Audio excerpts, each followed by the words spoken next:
Samantala, ito namang 3 miyembro ho ng pamilya nasawi matapos sa ang pinaghihinalaang minasakir dyan ho sa Murcia, Negros Occidental kagabi. Alamin natin ang buong detalye, tinitukan niya ng Bombo Radyo Bacolod. Bangkay na ng matagpuan ng 3 miyembro ng isang pamilya kaninang umaga matapos pinaghinalaang minasakir kagabi sa sitio Ginamaan, Barangay Buenavista, Murcia, Negros Occidental. Ang mga biktima ay kinabibilangan ng ama na si Neldy Silayes, 59 anyos, ina na si Josephine Silayes, sa 60 anyos at ang kanilang anak na si Jovi Silayes, 33 anyos. Sa panayam ng Bombo Radyo Bacolod kay Police Major Sherwin Fernandez, hepe ng Murcia Municipal Police Station, may kalayuan ang distansya ng mga bahay sa lugar at aminado ang ilang mga residente na sila ay nakarinig ng putok bandang alas 7 kagabi, ngunit inisip ng mga ito na ay paputok lamang. Ito ay dahil may ilang gumagamit ng paputok sa lugar.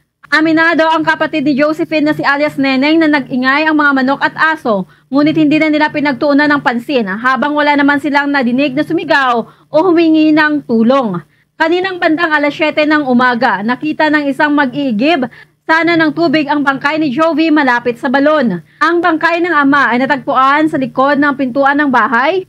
Ilang metro mula rito, natagpuan naman ang bangkay ng ina habang ang kanilang anak ay nasa malapit sa balon na ayon kay Fernandez, maaaring nagtangka pang makatakas. Sa ngayon, blanco pa ang kapulisan sa motibo sa krimen sa kung sino at ilan ng sospek, lalo at wala pang natutukoy na kaaway ang pamilya. Hindi din away sa lupa ang titingnan na rason at wala ring manawalang gamit sa bahay kung saan ang cellphone ay nakapatong lamang sa lamesa. Ayon kay Fernandez, ang mga biktima ay nagtamo ng maraming gunshot wounds, ngunit hinihintay pa ang final report ng scene of the crime operation. Panawagan naman nila sa mga residente na magkipag-ugnayan kung may impormasyon na nakita patungkol sa mga sospek sa krimen.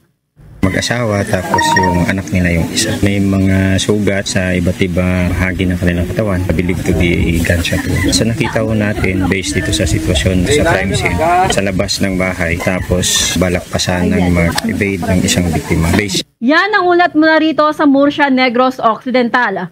Para sa Bombo Network News, ito si Bombo Glory Faisal Chario. Para sa number 1 and most trusted radio network in the country, Bombo Radio Philippines, Basta Radio.